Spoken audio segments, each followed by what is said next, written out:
O realismo nas artes surge diante de uma Europa em profundas transformações, no modo de produção, na economia, nas cidades, na arquitetura, no campo, nas ciências, na filosofia, em toda a estrutura social. Mudanças que marcariam profunda e irreversivelmente toda a sociedade ocidental. Ao tempo que os ventos da Revolução Francesa varrem o mundo com ideais de liberdade, igualdade e fraternidade, a Revolução Industrial, iniciada no século anterior, invade todo o século XIX, provocando alterações no modo de vida pré-existente. Se, por um lado, a Revolução Francesa ascendeu à burguesia a condição de classe social dominante, sobrepujando a aristocracia, a Revolução Industrial aprofunda a nova ordem econômica, política e social.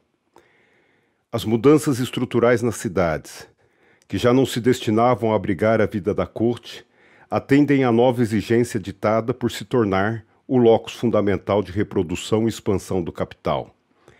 Fábricas, vilas operárias, escolas, hospitais, moradias resumem a demanda do novo espaço urbano. A vitória da produção mecânica sobre o trabalho manual não contribuiu para a prosperidade coletiva.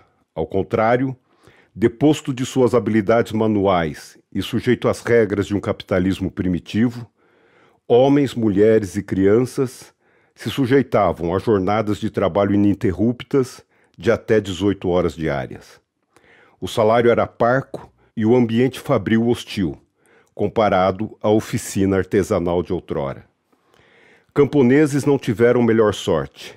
Sua realidade ainda se equiparava à exploração feudal. Em A Liberdade Guiando o Povo, Eugène Delacroix, mestre do romantismo francês, retrata a Batalha de 1830, com o vulto das torres de Notre-Dame ao fundo. Obra que viria a tornar-se símbolo da França e sua revolução. Nela, podemos considerar que apenas o burguês de cartola sagrou-se vencedor historicamente. O trabalhador de camisa e o menino empunhando armas certamente não tiveram tal sorte. Em contradição do progresso e desenvolvimento da burguesia, frente à miséria imposta a trabalhadores e camponeses, não poderia passar ao largo da arte em suas diversas manifestações. Assim, como o romantismo foi um movimento em reação ao racionalismo iluminista, em uma época marcada pelo sangue de guerras, uma profunda desilusão em relação à racionalidade e à não concretização de um mundo melhor, o realismo foi uma reação ao seu exagero, sentimentalismo exacerbado, melancolia e idealização. O realismo trouxe a necessidade de aterrar-se, sair dessa turbulência de emoções tão grandes quanto qualquer um poderia suportar.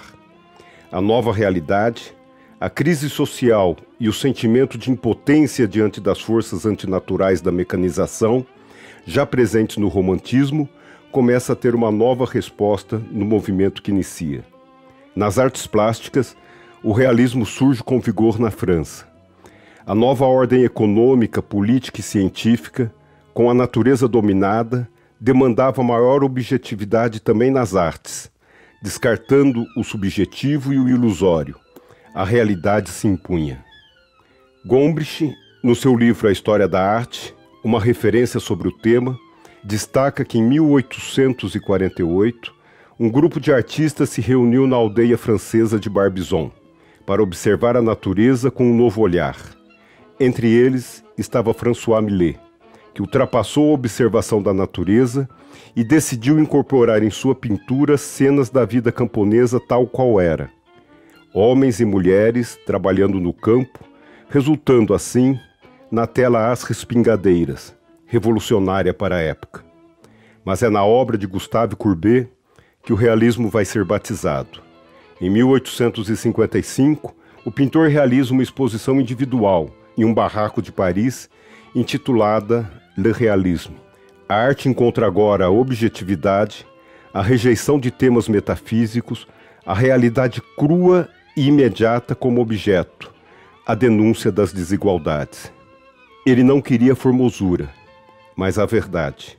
Em sua obra, Bonjour, Monsieur Courbet, desmonta a dignidade da arte acadêmica, abdica das poses graciosas, linhas fluentes e cores impressionantes. Ao contrário, apresenta-se em mangas de camisa, uma espécie de andarilho com a mochila de trabalho às costas.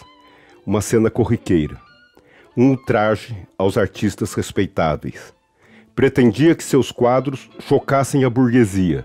Foi de uma sinceridade ímpar.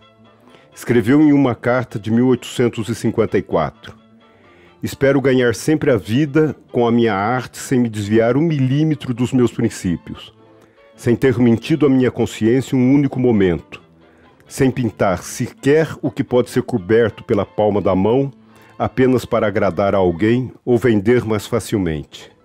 Na literatura, o marco fundamental do realismo está na obra Madame Bovary, de Gustave Flaubert, de 1857. A obra critica a idealização do amor e trata de temas polêmicos como adultério e suicídio. Retrata uma mulher sonhadora e infeliz no casamento. Na escultura, o período ganha grande destaque com Auguste Rodin. O artista preocupou-se em representar os gestos humanos de forma simples e realista. No Brasil, o realismo desponta em 1881, quando Machado de Assis abandona o gênero romântico, desencantado com seu conservadorismo, e publica Memórias Póstumas de Brás Cubas. Machado de Assis retrata no livro o Brasil da época, marcado pela escravidão e forte influência positivista. A história é narrada por Brás Cubas, iniciando suas memórias pela própria morte e não pelo nascimento. Na sequência, em Dom Casmurro e Quincas Borbas, Machado de Assis traça um perfil crítico e irônico da sociedade burguesa e corrupta do Brasil do século XIX. Já na pintura, o realismo se manifesta através de Almeida Júnior, que após concluir o curso de Belas Artes, parte para a França para aprimorar seus estudos, entre 1876 e 1882. Inspirado em artistas do realismo, representa os costumes e as cores do homem regional, do caipira do interior paulista, através de telas como Caipiras Negaciando, Caipira Picando Fumo, Amolação Interrompida e O Violeiro.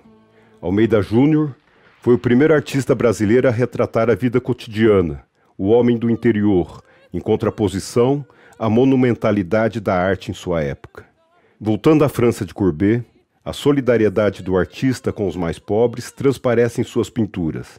Os Quebradores de Pedra, de 1849, Os Camponeses de Flagey, Os Peneiradores de Trigo, dão a tônica do perfil do homem que participou intensamente da Comuna de Paris e era admirador do anarquismo de Proudhon.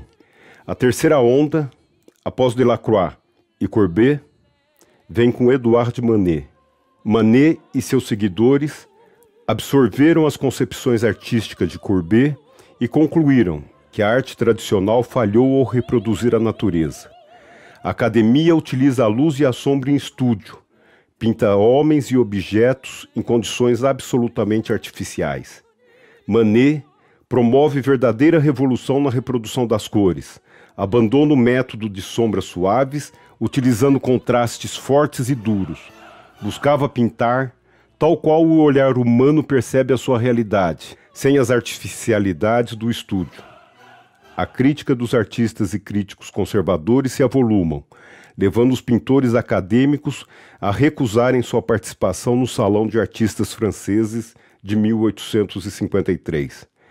A onda de manifestações que se seguiu levou as autoridades a realizar o Salão dos Recusados.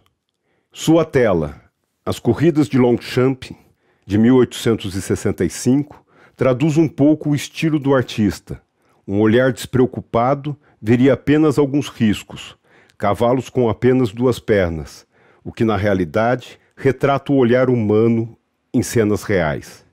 Um jovem artista se junta a Manet no desenvolvimento de suas ideias. Claude Monet. Radical, Monet incentiva Manet e seus amigos a não dar mais uma pincelada sequer em estúdio, uma mudança de hábito que implica diretamente numa mudança de método. Pinceladas rápidas e livres para capturar o instante, a luz, o movimento. A falta de acabamento, a abordagem descuidada enfurecia os críticos. Observe a estação de Saint-Lazare. As figuras aparecem vagamente, pessoas transitam, Fumaça cobre o ambiente que é invadido pela luz. A tela, impressão Nascer do Sol, de 1872, levou um crítico a nominá-los os impressionistas. O rótulo pegou, mas isso já é uma outra história.